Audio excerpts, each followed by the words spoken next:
Well, hi everybody. Mr. Hahn back with you. Back with Where the Red Fern Grows. On to chapter 16 already.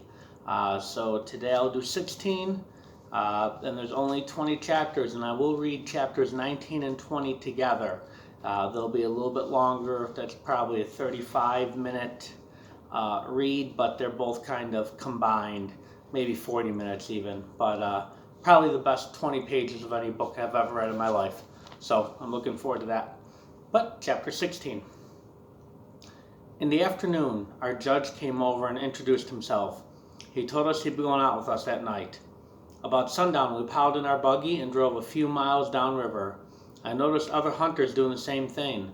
Everyone was trying to get away from the already hunted territory. It was dark by the time Grandpa stopped. I untied the ropes from my dogs. Little Ann reared up on me and whined. Old Dan walked off a few yards, stretched his body, and dragged his claws through the soft bottom soil. Opening his mouth, he let out one loud bawl and then disappeared in the thick timber. Little Ann was right on his heels. We took off after them. Papa got nervous. He said to me, "Don't you think you ought to whoop to them?" I told him to wait a little while. There'd be plenty of time for whooping. He snorted and said he thought a hunter always whooped to his dogs. "I do," Grandpa said, "but not before they strike a trail." We walked on. Every now and then we would stop and listen. I could hear the loud snuffing of old Dan. Once we caught a glimpse of little Ann as she darted across an opening that was bathed in the moonlight. She is silent as a ghost and as quick as a flittering shadow. Papa said, "It sure is a beautiful night for hunting." The judge said, "You can't beat these Ozark Mountain nights for beauty. I don't care where you go." Grandpa started to say something, but his voice was drowned out by the bell-like cry of little Ann. In a whisper I said, "Come on, Dan, hurry and help her." As if to answer my words, his deep voice hammered its way up through the river bottoms. I felt the blood tingling in my veins. That wonderful feeling that only a hunter knows crept over my body. Looking at Pop, I said, "Now you can whoop." Jerking off his hat and throwing his head back, he let out a yell. It wasn't a whoop or a screech. It was somewhere in between half, kind of with a cough. Everyone laughed. The coon was running upriver toward our campground. We turned and followed. I could tell by the dogs' voices that they were running side by side and were hot on the trail. Closing my eyes, I could almost see them running. Bodies stretched to their fullest length, legs pounding up and down, white steam rolling from their hot breath on the frosty night. Grandpa got tangled up in some underbrush, lost his hat and spectacles. It took us a while to find the glasses. Papa said something about getting them wired on with baling wire. Grandpa snorted. The judge laughed. The coon crossed the river and ran upstream. Soon my dogs were out of hearing distance. I told Papa we'd better stay on our side of the river and keep going till we could hear them again. 20 minutes later, we heard them coming back. We stopped. "I think they crossed back to our side," I said. All at once, the voices of my dogs were drowned out by a loud roar. "What in the world was that?" Grandpa said. "I don't know," the judge said. "Reckon it was the wind or thunder." About the same time, we heard it again. The judge started laughing. "I know what it is," he said. "Those hounds have run the coon right back by our camp. The noise we heard were the other hunters whooping to them." Everyone laughed. A few minutes later, I heard my dogs bawling treed. On reaching the tree, Papa ran his hand back under his coat. He pulled out Grandpa's gun. "That's a funny-looking gun," the judge said. "It's a 410 gauge pistol, isn't it?" It's very thin for this kind of work," Papa said. "You couldn't kill a coon with it if you tried, especially if you're using birdshot. All we'll do is sting his hide a little." At the crack of the gun, the coon gave a loud squall and jumped. My dogs lost no time in killing him. We skinned the coon and we were on our way again. The next time my dogs treed, they were across the river from us. Finding a riffle, we pulled off our shoes and started across. Grandpa very gingerly started picking his way. His tender old feet moved from one smooth rock to another. Everything was fine till we reached midstream, where the current was much swifter. He stepped on a loose round rock, it rolled and down he went. As the cold water touched his body, he let out a yell that could have been heard for miles. He looked so funny we couldn't keep from laughing. Papa and the judge helped him to his feet. Laughing every step of the way, we finally reached the other side. Grandpa kept going in his wet clothes till we reached the tree where the dogs were. After killing the coon, we built a large fire so Grandpa could dry out. He'd get up as close to the fire as he could, turn this way and that. He looked so funny standing there with his long underwear steaming. I started rolling with laughter. He looked over at me and snapped, "What's so funny?"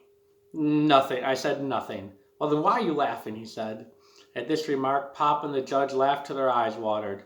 Mumbling and grumbling, Grandpa said, "If you fellows were as cold as I am, he wouldn't be laughing." We knew we shouldn't be laughing, but we couldn't help ourselves.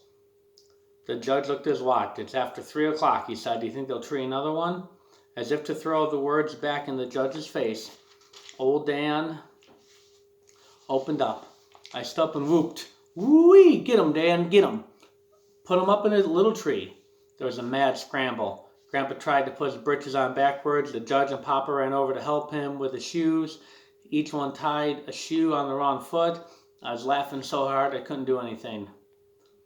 100 yards from the fire, I realized we'd forgotten the coonskins. I ran back for them. My dogs had jumped the coon in swampland. He tore out for the river bottoms. I could tell they were close to him by their fast bawling. All at once the bawling stopped. We stood still and listened. Old Dan bawled treat a few more times and then stopped. Grandpa asked, "What happened?" I told him the coon probably pulled some kind of trick. Coming up to my dogs, we saw they were working up and down an old rail fence. We stood and watched. Every now and then, old Dan would rear up on a large huckleberry tree that was standing about 7 feet from the fence and bawl treed. As yet little Ann had not balled the tree bark. We watched her. She worked everywhere. She climbed up the rail fence, followed the zigzag course until she disappeared into the darkness. I told Papa I was sure the coon had walked the rail fence and in some way fooled my dogs. Old Dan would keep coming back to the huckleberry tree. He would rear up on bald tree. We walked up to him. Looking the tree over, we saw the coon wasn't in it. The judge said, "Looks like he has him fooled." "Maybe you better call him off," Grandpa said. "We can go someplace else and hunt. We gotta get one more coon, even if I have to tree it myself." For some reason, no one laughed at that remark. "It's almost daylight," Papa said. "Yes, that's what has me worried. We don't have time to do more hunting. If we lose this one, we're beat." Hearing the word beat, Grandpa began to fidget. He asked me, "What do you think happened? How did the coon fool them?" "I don't know for sure," I said. "He walked that rail fence. The huckleberry tree has something to do with it, but I don't know what." "Son," the judge said, "I wouldn't feel too badly if I were you. I've seen some of the very best hounds fooled by a smart old coon." Regardless of all the discouraging talk, the love and belief I had in my little red hounds never faltered. I could see them now and then, leaping over logs, tearing through the underbrush, sniffling and searching. My heart swelled with pride, and I whooped, urging them on. In a low voice, the judge said, "I'll say one thing, they don't give up easily." Birds began to chirp all around us. The sky took on a light gray color. Tiny dim stars were blinking the night away. "Looks like we're beat," Papa said. "It's getting daylight." At that moment, the loud, clear voice of a red-boned hound bawling treed rang through the river bottoms. It was the voice of little Ann. Sucking in a mouthful of air, I held it. I could feel my heart beating against my ribs. I closed my eyes tight and gritted my teeth to keep the tears from coming. "Let's go get 'em." "Nope," Grandpa said. "No, wait a minute," I said. "Why?" he asked. "Wait till Dan gets there," I said. "It's daylight now. If we walk up to a tree, the coon will jump out. It's hard to keep a coon in a tree after daylight. Let's wait till Dan gets there. If he jumps, he won't have a chance to get away." "The boy's right," the judge said. "It's hard to keep a coon in a tree after daybreak." Just then we heard old Dan. His deep voice shattered the morning silence. Searching for the lost trail, he crossed the fence and worked his way into an old field. Turn around, we saw him coming. He was a red blur in the gray morning shadows. Coming to the rail fence, and without breaking his stride, he raised his body in the air. About halfway over, and still in the air, he bawled. Hitting the ground with a loud grunt, he ran past us. Everyone whooped to him. Ahead was a deep washout about 10 feet wide. On the other side was a canebrake. His long red body, stretched to its fullest length, seemed to float in the air as he sailed over it. We could hear the tall stalks rattling as he plowed through them. A bunch of sleepy snowbirds rose from the thick cane, flitted over and settled in a row on an old rail fence. Nearing the tree, we could see it was a tall sycamore, and there high in the top was the coon. Grandpa threw a fit. He hopped around, whooping and hollering, threw his old hat down on the ground and jumped up on top of it. Then he ran over and kissed little Ann right on the head. After we killed and skinned the coon, the judge said, "Let's walk back to the old fence. I think I know how the old fellow pulled the trick." Back at the fence, the judge stood and looked at it for a few minutes. Smiling, he said, "That's how he did it." "How?" Grandpa asked. Still smiling, the judge said, "That old coon walked this rail fence. coming even with the hackleberry tree. He leapt up on its side and climbed up. Notice how thick the timber is around here? See that limb way up there on top? That one runs over and almost touches the sycamore. We saw what he meant. The coon walked out on the limb, he said, leapt over and caught the sycamore limb. Repeating this over and over from tree to tree, he worked his way far into the river bottoms. What I can't figure out is how the hound found him. Gazing at little Ann, he shook his head and said, I've seen hunting coons and judging coon hunts for 40 years, but I've never seen anything like that. He looked at me and said, well, son, you have tied the leading teams. There's only one more night of eliminations. Even if some of them get more than 3 coons, you will still be in the runoff. And from what I've seen here tonight, you have a good chance of winning the cup. I knew that little Ann had scented the coon in the air, the same as she had the ghost coon. I walked over and knelt down by her side. The things I wanted to say to her I couldn't. The knot in my throat, but I'm sure that she understood. As we came into the campground, the hunters came out of their tents and gathered around us. The judges held up 3 big coon hides. There was a roar from the crowd. One man said, that was the most beautiful sight I've ever seen. What was a beautiful sight? Grandpa asked. Last night, those little red hounds brought that coon right through camp. The judge said, we figured they did when we heard the noise. Laughing, the man said, we heard them when they ran up over their side of the river. Way up above here they crossed over. We could tell they were coming back, so we doused all the fires, and sure enough, they came right through camp. Those 2 little hounds were 50 yards behind the coon, running side by side. Boy, they were picking them up and laying them down and bawling every time their feet touched the ground. I'll tell you, it was the prettiest sight I ever saw. When the judge started telling about the last coon little Ann had treed, I took my dogs over to our tent and fed and watered them. After they had their fill, I gave them a good rub down with a piece of gunny sack. Taking them out to the buggy, I tied them up. I stood and watched while they twisted around in the hay making their bed. That day I tried to get some sleep in our tent, but the soaking Grandpa had taken the river had given him a cold, causing him to snore. I never heard such a racket in all my life. I sworn he rattled the paper sacks in our grocery boxes. Taking a blanket, I went out to my dogs. Little Ann had wiggled up as close to old Dan as she could. Prying them apart, I lay down between them and fell asleep. The last night of eliminations turned out like the second night. None of the judges turned in more than 2 hides. That day, about noon, the owners of the other winning teams and I were called for a conference, and the head judge, he said, gentlemen, the eliminations are over. Only 3 sets of hounds are left for the runoff. The winner of tonight's hunt will receive the gold cup. If there's a tie for the championship, naturally there will be another runoff. We shook hands, and each of us wished us good luck. Tension began to build up in the camp. Here and there hunters were standing in small groups talking. Others could be seen going in and out of tents with rolls of money in their hands. Grandpa was the busiest one of all. His voice could be heard all over the camp. Men were looking at me, talking in low tones. I strutted like a turkey gobbler. That evening, while we were having a supper, a hunter dropped by, had a small box in his hand. Smiling, he said, everyone has agreed we should have a jackpot for the winner. I've been picked to do the collecting. Grandpa said, might as well leave it here now. Looking at me, the hunter said, son, I think almost every man in this camp is hoping you win it. But it's not going to be easy. You're going up against 4 of the finest hounds there are. Turning to my father, he said, did you know the 2 big Walker hounds have won 4 gold cups? Very seriously, Papa said, you know, I have 2 mules down on my place. One is almost as big as the barn. The other one isn't much bigger than the jackrabbit.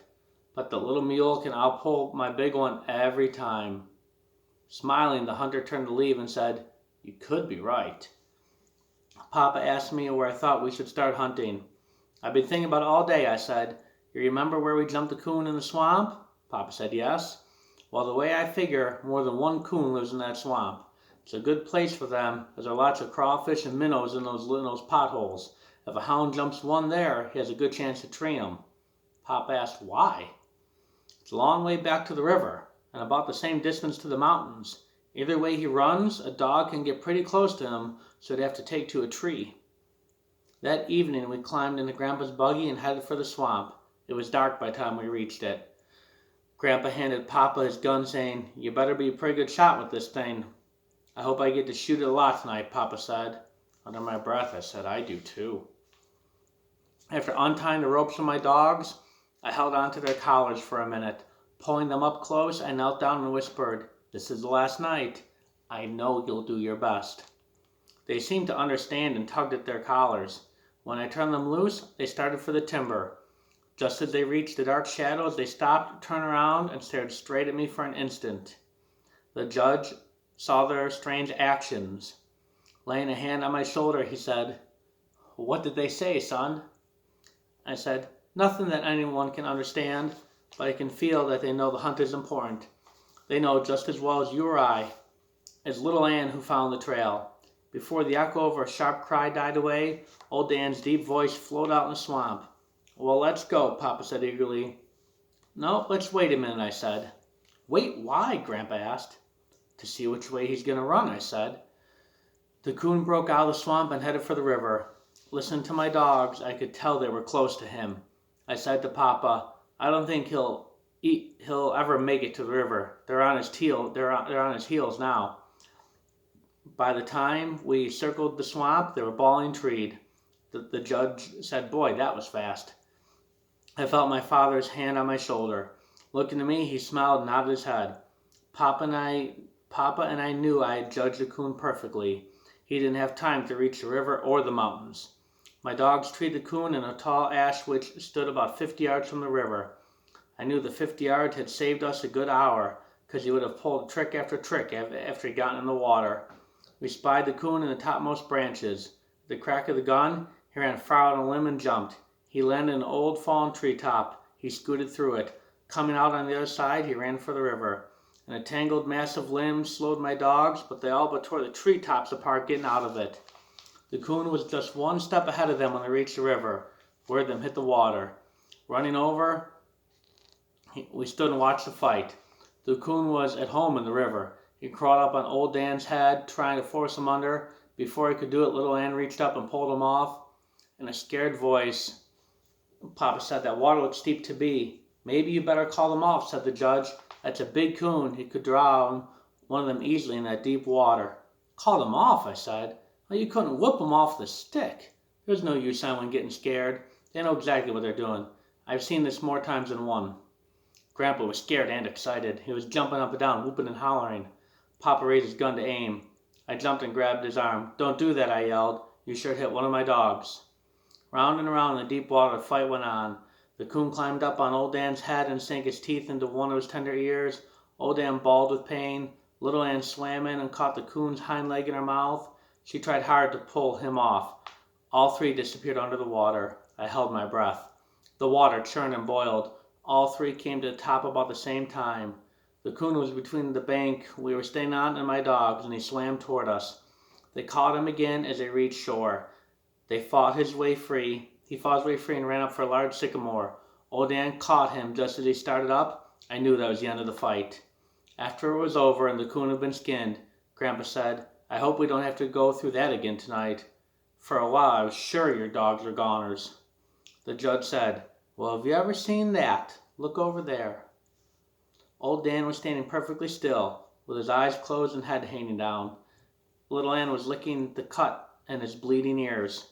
"She always does that," I said. "If you watch, when she gets done with him, he'll do the same for her." We stood and watched until they finished doctoring each other.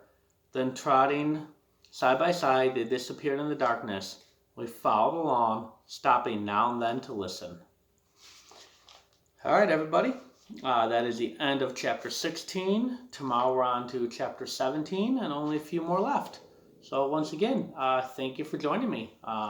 I'm having a ton of fun reading this. Kind of almost feels like I'm back in my classroom reading to all my students, which is really cool. So thank you very much, and we'll see you tomorrow. Stay safe, Martin Road.